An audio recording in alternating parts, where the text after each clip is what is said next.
I'm out here today just working on one of the Craftsmans that I got, and thought I'd do a little update. Got the hood removed on this guy. This was the one that was claimed to have run most recently, so I started with this one.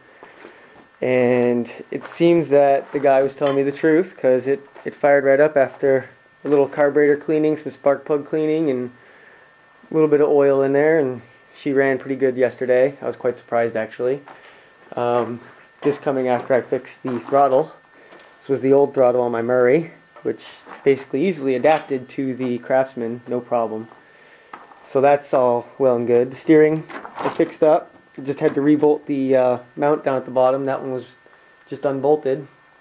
It is going to be a two-wheel drive rock buggy, as far as I can tell. And other than just working on it, getting it going in the past few days, my first real modification to it comes today. After working on the steering and getting it tightened up, I realized that shit sticks up way too high for me personally. I mean, I guess it's not too much higher than what it is over there on Paul's Green Monster, but this thing is going to be a rock buggy, so I want as much visibility and easy to maneuver as humanly possible. So this, being up here, I would like it to be more like down here.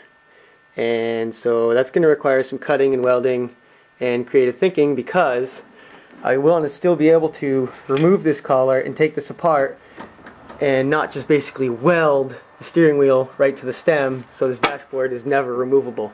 So the stock one bolts onto that hex shaft right there with 2 bolts, which I've already undone. And she slides right out. I think I'm going to do something, maybe I'll cut that shaft down a little bit, make it a little bit lower, and then weld the stub to this guy to it, and hopefully keep it clean enough so everything is still removable. This has a hub assembly on the inside. That piece comes right out, so it'll be a smooth bore from there all the way out to the end, and just bolt on, hopefully. There's a steering wheel with the inner stub removed. Looks like that piece is actually aluminum, so I probably can't weld to that. However, it does still attach to this metal piece, which I can probably just cut it off right there and mount it to this guy by welding it, hopefully. I think I'm going to cut that guy down a little bit lower, because I want this steering wheel to sit roughly there-ish. But as you can see, now that mowing deck engagement crap, it's in the damn way, like it usually is. So, first things first, before this guy, time to remove it. Alright, so I got that thing removed, and I even went ahead and cut this stub shaft off within the hub. There's the shaft I cut. But as you can see, it would still sit up pretty high. And as you know, I want it as low as humanly possible. So I'm going to measure and cut this piece probably down to about here, and weld this guy on right there.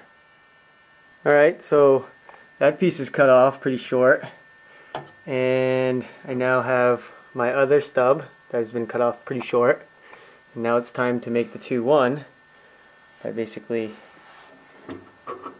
welding it just like that, straight, as straight as possible anyways.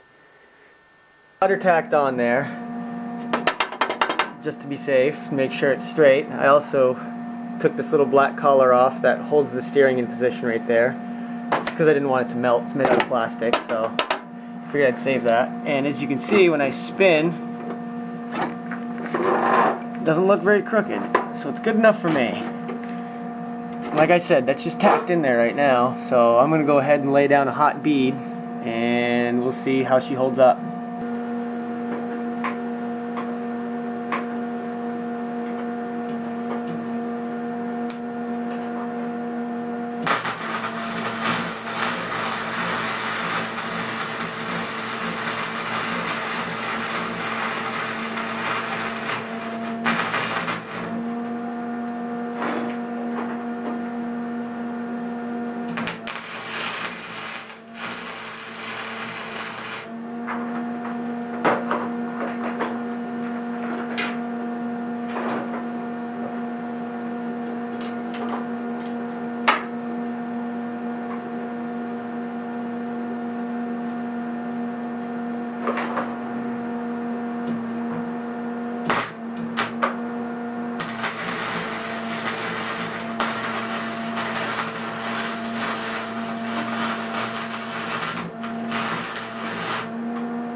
There she is, all welded and cleaned up.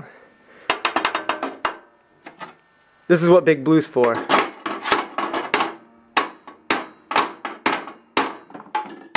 passes the test. Let's get her reassembled. How cool is that? It's all chopped. Looks pretty sleek now. Alright, so I will do a cold start on this bad boy and see how she fires up. I haven't run it since yesterday, so I don't know how it's going to go.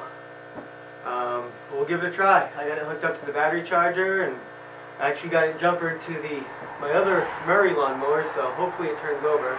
Battery's totally dead on this guy, so let's give it a shot.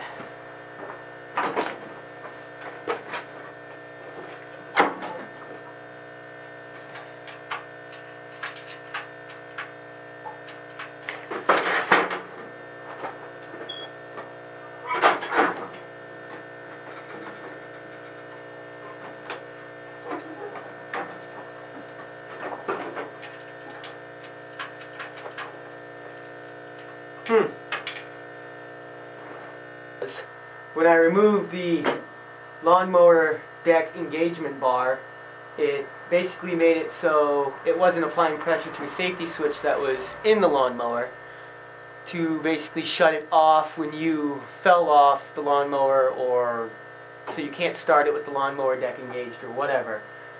Cut it off, put the two wires together. Now we should be good to go.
So a little update on my progress today. Just kept plugging away on it after I last recorded.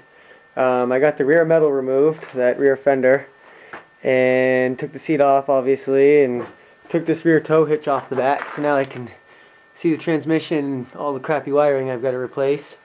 And now I'm thinking, as you might have guessed by these springs, coil spring suspension in the rear. And you might think I'm crazy that the belt's going to fall off, but actually I think I could get a couple of inches, 2-3 inches at least out of it without making this belt fall off, because the clutch sits all the way in the front, so there's a big run of belt right here that I can probably flex around without making it fall off. But good articulating rear suspension, I think, and some really, hopefully some extreme articulating front suspension and a locked rear end, and we'll see how this thing does.